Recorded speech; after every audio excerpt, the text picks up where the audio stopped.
कोयला संकट को लेकर लगातार आ रही खबरों के बीच केंद्र सरकार ने राज्य सरकारों को निर्देश जारी किया है कि वो खुले बाजारों में बिजली ना बेचे। इसके साथ साथ जिन पर भी कोल सेक्टर का बकाया है वो जल्द से जल्द बकाये का भुगतान करें। क्या ये माना जाए कि देश में कोयला संकट अब टल गया है, लोगों को चिंतित होने की जरूरत नहीं है और जो परेशानियां थी वो खत्म हो गई है, क्योंकि खुद प्रधानमंत्री नरेंद्र मोदी और केंद्रीय कोल मंत्री प्रहलाद जोशी ने आश्वस्त किया है कि लोगों को कोल संकट को लेकर टेंशन लेने की जरूरत नहीं। इसी मुद्दे पर बातचीत करेंगे। हमारे साथ पावर एक्सपर्ट शुभ्रा मोइंका जी जुड़ी हुई हैं। मोइंका जी, स्वागत है आपका पंजाब केसरी ग्रुप में। Thank you ji. मैडम, क्या वाकई ये माना जाए कि जो संकट था वो खत्म हो गया है या अलर्ट रहने की जरूरत है अभी भी? क्योंकि रिपोर्ट्स अलग अलग दावे करती है। हालांकि केंद्र सरकार कहती है कि कोई क्राइसिस नहीं होने वाला, सरकार की पैनी नजर है। वित्त मंत्री निर्मला सीतारमण ने भी कहा कि जो बत्ती गुल की बात है वो बेसलेस है, उसमें कोई दम नहीं है। हालांकि रिपोर्ट ये भी है जो ये कहती है कि यूपी में कोयले की कमी के चलते 8 पावर प्लांट बंद हो गए हैं। बिहार के बेगूसराय में भी प्लांट बंद हुए हैं। कुछ दक्षिण भारत के राज्यों में यहाँ पर भी कोल क्राइसिस अभी भी बना हुआ है। कैसे देखा जाए, क्योंकि लोग समझ नहीं पा रहे हैं कि आखिर वाकई कोल संकट है भी या नहीं है, या सिर्फ कोल संकट पैदा किया जा रहा है या आर्टिफिशियल है। आपकी राय क्या मैम इस पे? देखिए, मेरी जो अंडरस्टैंडिंग है कि डेफिनेटली एक इशू तो क्रिएट हुआ था, मतलब डेफिनेटली एक इशू का वो हुआ था, क्योंकि ये सिर्फ लिमिटेड इंडिया को नहीं था, ये वर्ल्ड वाइड। चाइना में भी बात यही उठी थी कि उन्होंने अपना प्रोडक्शन आधे में कट कर दिया था। उन्होंने लिख के दे दिया था कि फैक्ट्रीज का कि आधे हफ्ते में सिर्फ प्रोडक्शन सिर्फ वो 3 दिन फैक्ट्री चलाएं और 3 दिन बंद रखें अपने सिस्टम्स को। सिमिलर इशू यूरोप में भी हुआ। It was not restricted to India. हमारे यहाँ थोड़ी सी यूनिक प्रॉब्लम ये हो गई थी कि हमारे यहाँ रेन्स लेट हुई तो माइंस में पानी भर गया, जिसकी वजह से उन्होंने बोला कि हम लोग कोल इतना प्रोड्यूस नहीं कर पा रहे हैं। कुछ इश्यूज ट्रांसपोर्टेशन के हुए, but now it is being monitored at the PMO level और सीधे पीएम लेवल पे ये मॉनिटर हो रहा है। तो मुझे लग रहा है कि अगर ये लोग इतना स्ट्रांगली बोल रहे हैं और उसके पीछे उसका प्रोडक्शन भी उसको इंक्रीज करने का देख रहे हैं, they have tweaked some laws also. तो अभी मुझे लग रहा है कि इतना ज्यादा ये लोग government is focusing on it. मुझे लग रहा है अभी का तो this it will pass of this entire thing. मेरे को भी ये उम्मीद है जो गवर्नमेंट की तरफ से आश्वासन आ रहा है, क्योंकि कोल इंडिया कंप्लीटली अंडर गवर्नमेंट है। आपका ट्रांसपोर्टेशन रेलवेज कंप्लीटली अंडर है, तो इंटर डिपार्टमेंट कोऑर्डिनेशन का भी जो भी इश्यूज थे वो सारे सॉर्ट आउट होके पीएमओ लेवल से इस चीज को मॉनिटर और मैनेज किया जा रहा है। और इम्पोर्टेड कोल भी लेने की बात कही गई कि आप अपना 10% रिक्वायरमेंट आप बाहर से भी इंपोर्ट मंगवा सकते हैं कोल को। हर पावर प्लांट को ये छूट भी दी गई है, जिससे कि अगर कोई थोड़ा बहुत कम बेसी हो रहा हो तो दैट कैन गेट मतलब वो चीज पूरी हो जाए।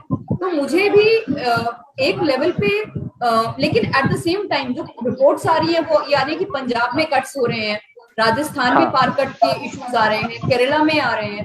तो एकदम बिल्कुल चिंता नहीं करने वाली बात तो नहीं है, लेकिन ये जरूर है कि सिचुएशन क्लोजली मॉनिटर की जा रही है गवर्नमेंट की तरफ से।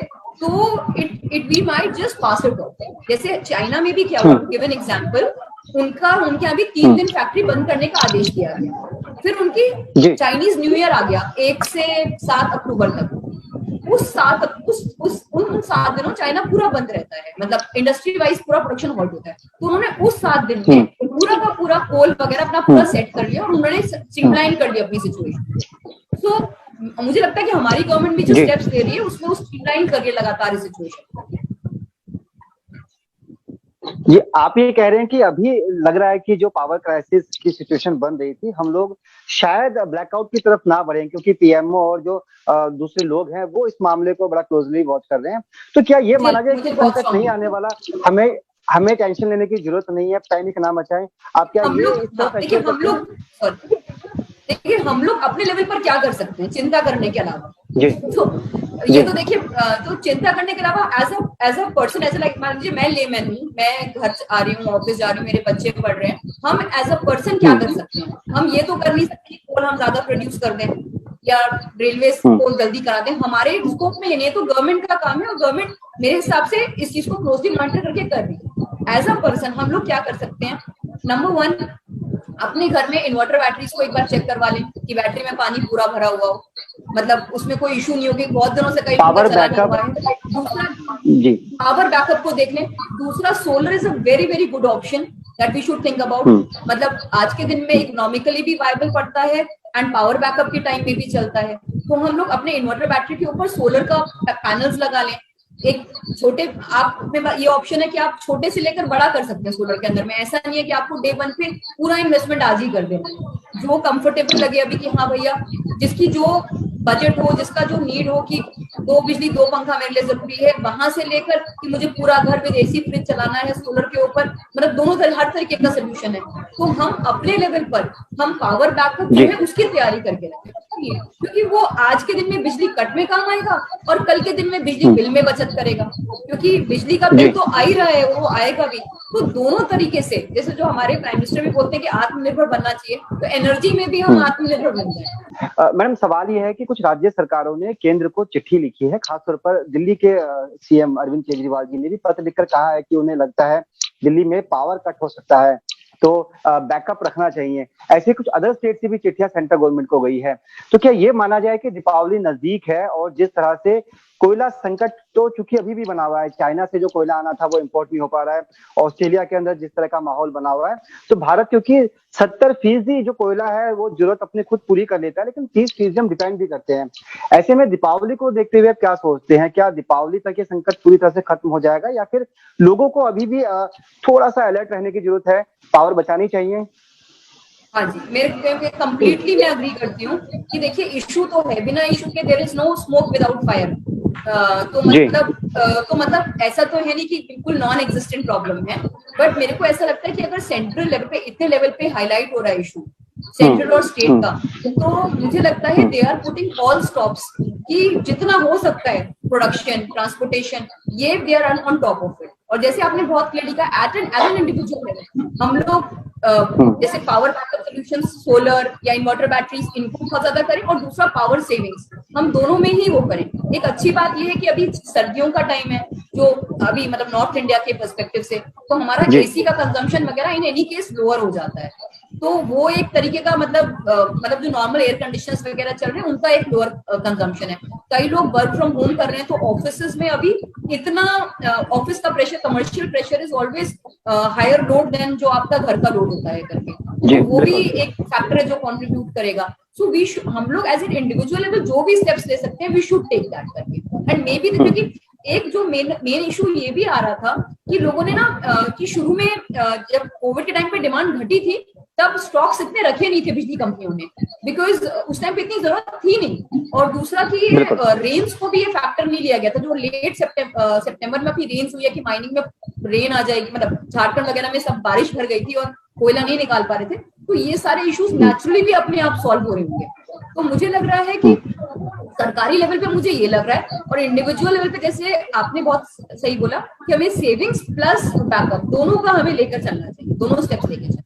जी शुभ्रा जी, जिस तरह का पावर क्राइसिस देखा गया है एशिया के कई कंट्रीज में, हालांकि भारत उतना ज्यादा प्रभावित नहीं रहा, चाइना खास तौर पर रहा है, ऑस्ट्रेलिया में भी पावर क्राइसिस देखा गया, क्या ये माना जाए कि भविष्य में किसी तरह की चुनौती के लिए संकेत मिल रहे हैं? अभी तो स्थिति बहुत खराब नहीं है, लेकिन आने वाला समय चिंता भरा हो सकता है। हमें अलर्ट किया गया है, प्रकृति के द्वारा ही भले किया गया हो, चाहे कोरोना की बात हो या फिर माइंस में पानी भर जाना हो, आने वाले समय में इस तरह के संकट आ सकते हैं। एब्सोल्युटली, देखिए वो 100 टाइम्स बोला जाता है कि कोल पेरिशेबल रिसोर्स है, नॉन रिन्यूएबल रिसोर्स है, उसको तो खत्म होना ही है। मतलब वो आगे अब वो बात अलग है, हम लोग से जब 2050 की बात करते हैं तो हम लोग शट डाउन हो जाते हैं, हमारे सब लोग डेली लाइफ में इतना उसी स्ट्रगल कर रहे हैं कि बैठ के इतना नहीं सोच पाते हैं कि भाई कोयला कब खत्म होगा तो हम वो करेंगे। बट आज के दिन में मुझे लग रहा है इकोनॉमिक्स भी वर्क कर रही है कि हम नॉन रिन्यूएबल रिसोर्स की तरफ मूव करें। आज के दिन में सोलर में ब्यूटीफुल बात किया है, सोलर पावर प्लांट वगैरह में डिसेंट्रलाइज्ड रिसोर्स है, कोई उसमें आप अपने घर पे अपनी छत पे लगा सकते हैं, अपने ऑफिस में लगा सकते हैं, और कोई भी पावर लॉस नहीं है। मान लीजिए थर्मल कोल पावर प्लांट आपका महाराष्ट्र में बन चल रहा है, वो आते आते आई थिंक उसमें टीएनटी लॉसेस कुछ नहीं तो 10 से 12% होते हैं। सोलर में ऐसे आपकी छत पे बना, आपने उसी समय उसको यूज कर लिया, तो ब्यूटीफुल बात है ये चीज की, और आप उसी चीज को आप अपनी बातचीत में एज एन इंडिविजुअल, और अभी इकोनॉमिक्स भी उसकी बहुत ज्यादा वर्कआउट कर रही है जो पहले इतना नहीं करती थी। जैसे जैसे बिजली का रेट ऊपर जाता जा रहा है और सोलर का कम होता जा रहा है, तो अपने आप ही बैलेंस हो जा रहा है वो। जी। चलिए बहुत बहुत शुक्रिया इस तमाम बातचीत के लिए। आपने बखूबी समझाया कि क्या है कोल संकट और आने वाले समय में किस तरह की सिचुएशन बन सकती है और ऐसे में उससे बाहर निकलने के लिए क्यों हमें मेन इलेक्ट्रिसिटी की बजाय सोलर की तरफ फोकस करना चाहिए, जिससे ना सिर्फ बिजली की बचत होगी बल्कि आपके पैसे की भी बचत होगी और आप किसी संकट का सामना करने से भी बच जाएंगे। बहुत बहुत शुक्रिया शुभ्रा मोंका जी आपका इस तमाम बातचीत के लिए, पंजाब केसरी ग्रुप को अपना समय देने के लिए। Thank you ma'am.